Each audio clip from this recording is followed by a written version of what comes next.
नमस्कार दोस्तों, स्वागत है आपका मैथमेटिक्स रियलाइजेशन पे। जैसा कि मैंने आपको बताया था कि हम नेक्स्ट वीडियो में एचसीएफ के बारे में बात करेंगे और उसके यूज़ के बारे में बात करेंगे। तो दोस्तों चलिए आगे बढ़ते हैं।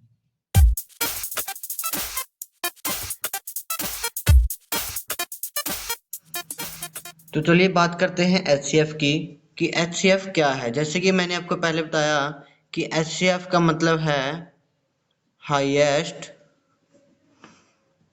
Common factor. ठीक है दोस्तों, हाईएस्ट कॉमन फैक्टर। अब हम इसको प्रैक्टिकली समझने की कोशिश करेंगे कि ये हाईएस्ट कॉमन फैक्टर है क्या एक्चुअल में। तो दोस्तों, हाईएस्ट का मतलब होता है बड़े से बड़ा, कॉमन का मतलब होता है दोनों में समान। ये दो या दो से ज़्यादा हमारे पास जो है नंबर्स होते हैं या इकाइयाँ होती हैं, उनमें कॉमन यानी कि समान, फैक्टर यानी कि गुणनखंड।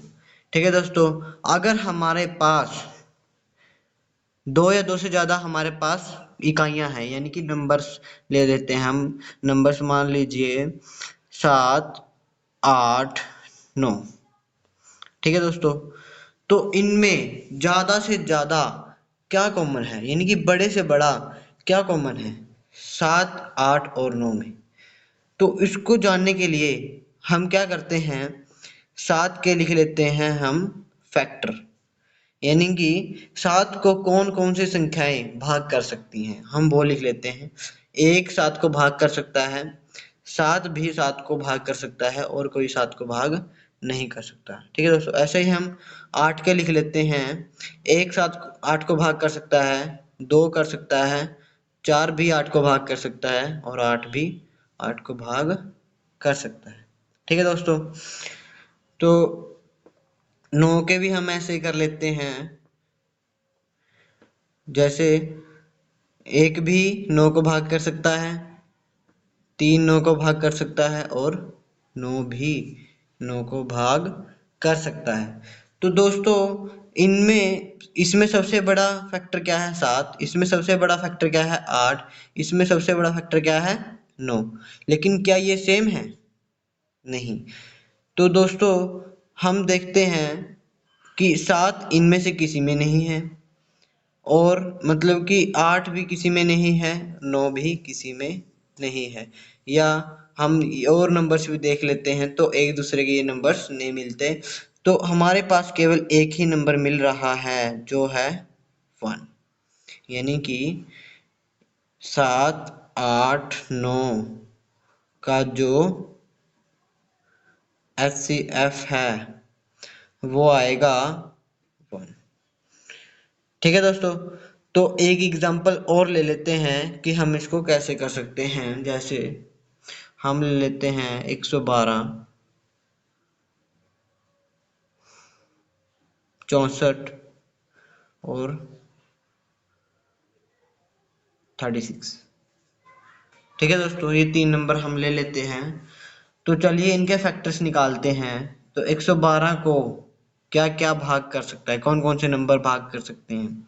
1 भाग कर सकता है, 2 भाग कर सकता है,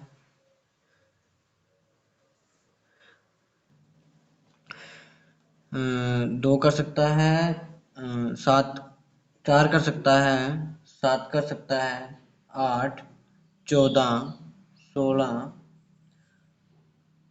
और 28 56 और खुद 112। ठीक है दोस्तों, तो ये आ गए 112 के फैक्टर्स। तो चलिए अब निकालते हैं नेक्स्ट 64 के फैक्टर्स। 1 कर सकता है, 2 कर सकता है और 3 कर नहीं सकता, 4 कर सकता है और 8 कर सकता है, 16 कर सकता है, 32 कर सकता है और खुद 64। तो ये हैं 64 के फैक्टर।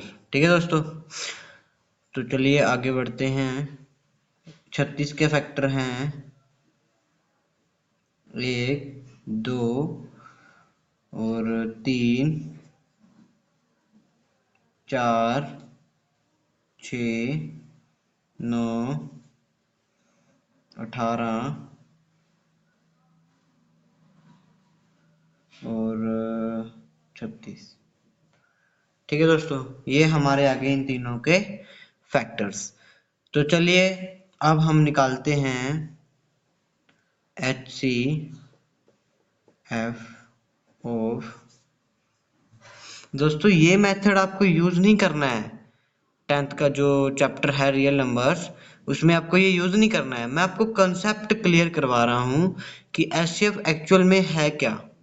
ठीक है दोस्तों, तो चलिए HCF निकालेंगे हम 112, 64 और 36, इनका हम क्या निकालेंगे, HCF।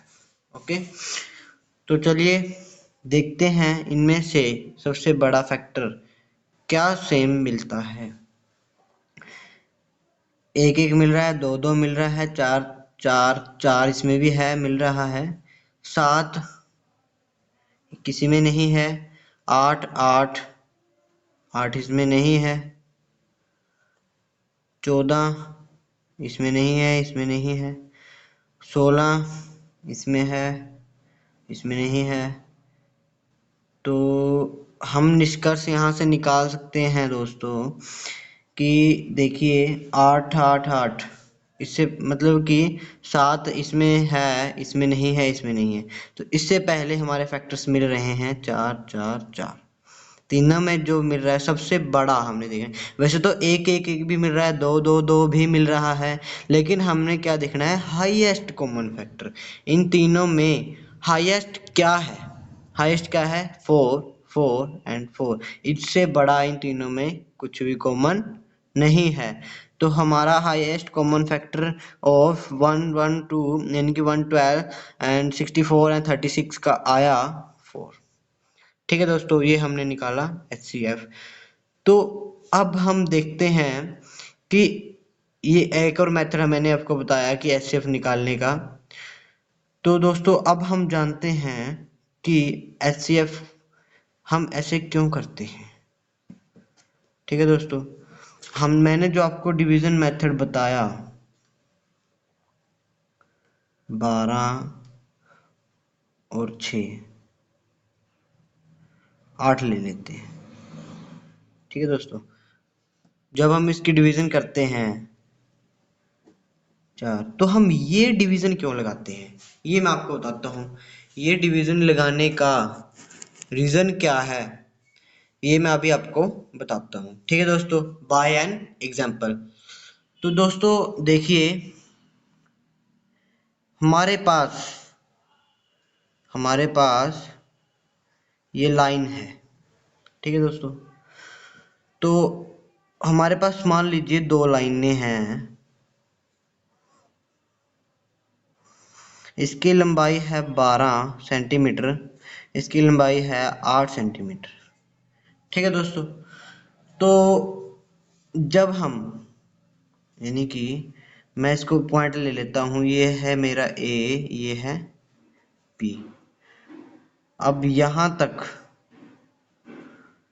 ये हमारा है C, ये है D और ये है E।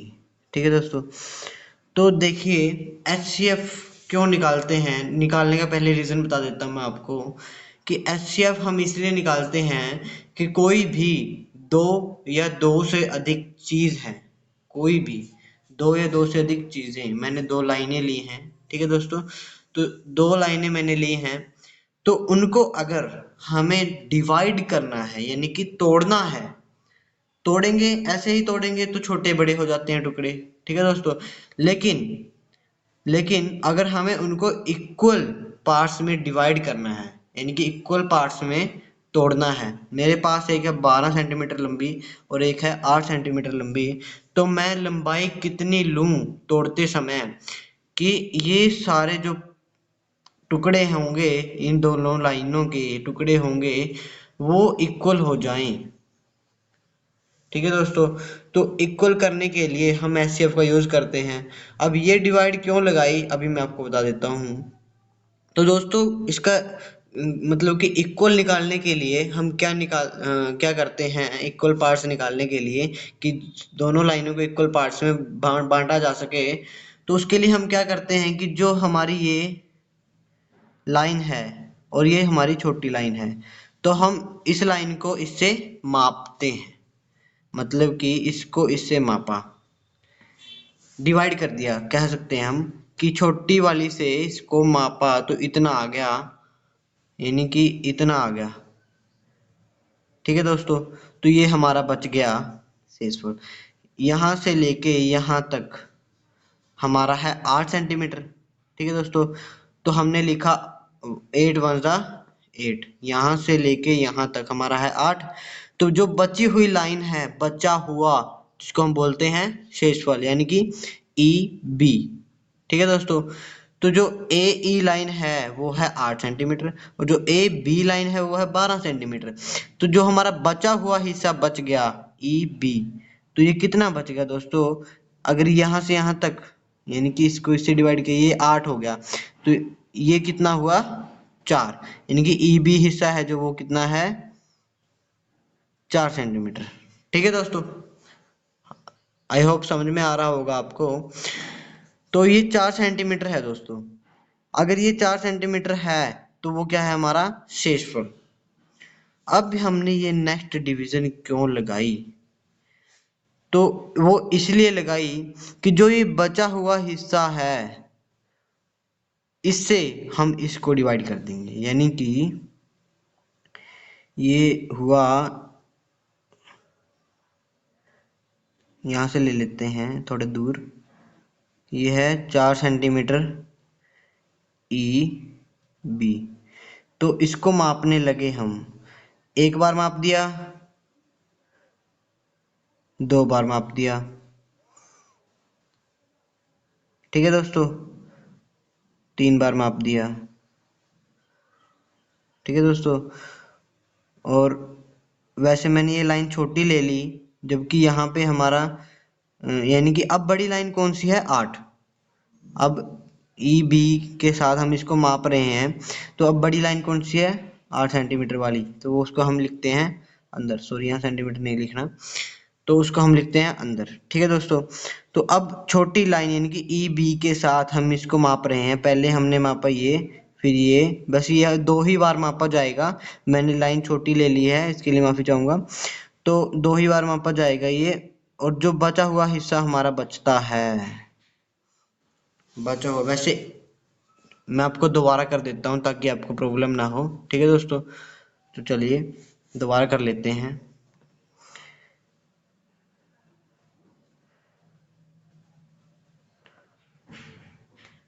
ये है हमारी 12 सेंटीमीटर, ये है हमारी 8 सेंटीमीटर। ठीक है दोस्तों, तो अब हम इसको मापते हैं, ये है हमारी ए बी, ये है सी डी। मैंने मापा इसको, इससे इसको मापा, तो ये एक ही बार माप सकते हैं इसको, यानी कि जब हम इससे इसको मापते हैं तो हमारा शेषफल बच जाता है ये लाइन, यानी कि ई बी, ये बन गया हमारा 4 सेंटीमीटर, क्योंकि यहाँ से यहाँ तक, यानी कि यहाँ से यहाँ तक सेम है। ठीक है दोस्तों, ई ए और डी सी बराबर है, इनकी ये 8 है, तो ऊपर जो शेषफल बचा हमारा 4, जो कि हमारा यहाँ बचा था, तो 8 को कितनी बार हमने मापा, एक ही बार मापा है, तो 8 एकम 8, तो शेषफल हमारा बचा 4। ठीक है दोस्तों, अब ये डिवाइड हमने क्यों लगाया, वो इसीलिए क्योंकि देख दोस्तों, ये जो लाइन है, ये इससे हम भी इसको मापेंगे, यानी कि ई बी से, ई बी से हम सी डी को मापेंगे। हम ऐसा क्यों कर रहे हैं, क्योंकि देखिए पहले मापने के लिए इतना बड़ा हिस्सा था, मापने के लिए इतना बड़ा हिस्सा था, लेकिन इतने बड़े हिस्से के इक्वल पार्ट्स नहीं हो सकते, यानी कि इसके इसके बराबर इक्वल पार्ट्स नहीं हो सकते। तो अगर हम इन दोनों के इक्वल पार्ट्स करने हैं, तो इससे छोटा कोई हिस्सा लेना पड़ेगा। इससे छोटा क्या है अब, ये है। तो हम इसके बराबर टुकड़े बांटेंगे। तो इसके बराबर मैंने इसके टुकड़े करने हैं, तो वो मैंने किए 1 और 2। जैसे कि आप देख सकते हैं दोस्तों कि यहाँ पर किसी भी प्रकार का शेषफल नहीं बचा। यानी कि जो 4 सेंटीमीटर की लाइन थी उसने 8 सेंटीमीटर की लाइन को 2 बार में माप दिया। यानी कि अगर हम इन दोनों लाइनों के बराबर टुकड़े करना चाहते हैं तो वो 4 सेंटीमीटर के होंगे। ठीक है दोस्तों, यानी कि कितनी बार मापा 4 से, इस लाइन को कितनी बार मापा, एक बार यहाँ मापा फिर एक बार यहाँ मापा, यानी कि 2 बार मापा। तो 4 दूनी 8 हमारा आ जाएगा। ठीक है दोस्तों, तो 4 है जो यहाँ पर 4 है जो वो हमारा है HCF, यानी कि हाईएस्ट कॉमन फैक्टर। इस इसका मतलब क्या है कि इस लाइन को भी 4 से डिवाइड किया जा सकता है, यानी कि 4 4 और 4, जैसे आप यहाँ देख सकते हैं, और ये भी 4 होगा। ठीक है दोस्तों, यानी कि इक्वल पार्ट्स में डिवाइड करने के लिए हम HCF का यूज करते हैं। कोई और अदर एग्जांपल ले लेते हैं। जैसे जैसे आप देख सकते हैं, मान लीजिए आपका एक कमरा है। ठीक है दोस्तों, कमरा है आपका, उसका ये फर्श मैं ड्रॉ कर रहा हूँ। फर्श नहीं कहूँगा, अभी कच्चा है। ठीक है दोस्तों, आप इस पे टाइलें लगाना चाहते हैं।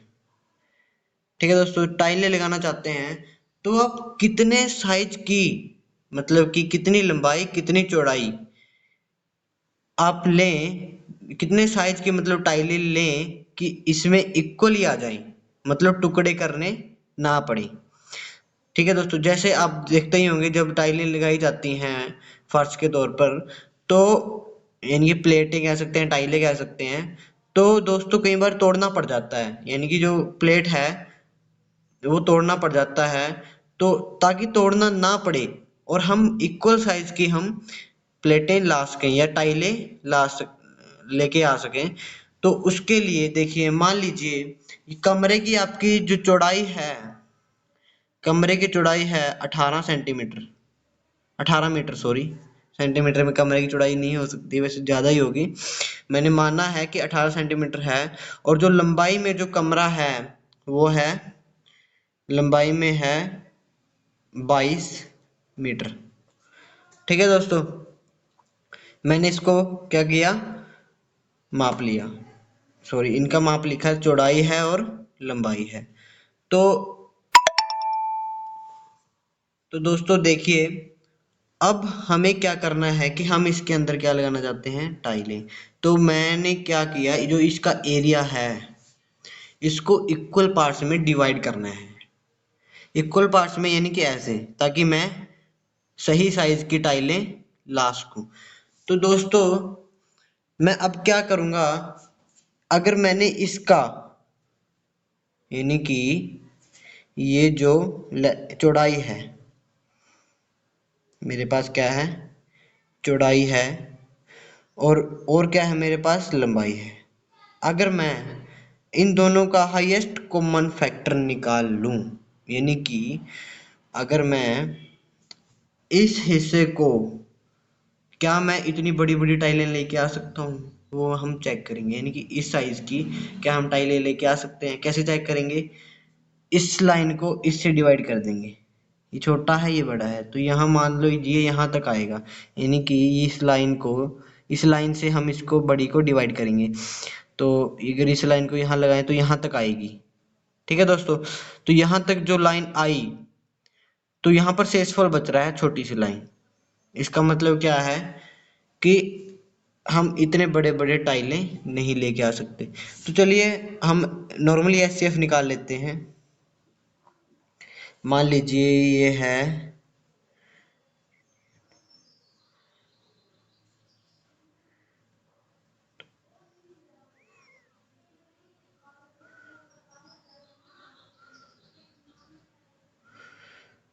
ठीक है दोस्तों, ये है 18 मीटर लंबी और सॉरी, इसको 22 ही ले लेते हैं, और ये है 18 मीटर लंबी। ठीक है दोस्तों, अब जब हम इसको डिवाइड करते हैं यानी कि ऐसे, तो शेषफल बचता है हमारे पास 18 एकम 18, हमारे पास शेषफल बचा 4। ठीक है दोस्तों, तो हम नेक्स्ट डिवाइड भी करेंगे। जो ये शेषफल बचा यानी कि ए है, बी है, ये सी है, ये डी है, मेरे पास क्या था, ई था। तो अब ई बी से मैं डिवाइड करूंगा,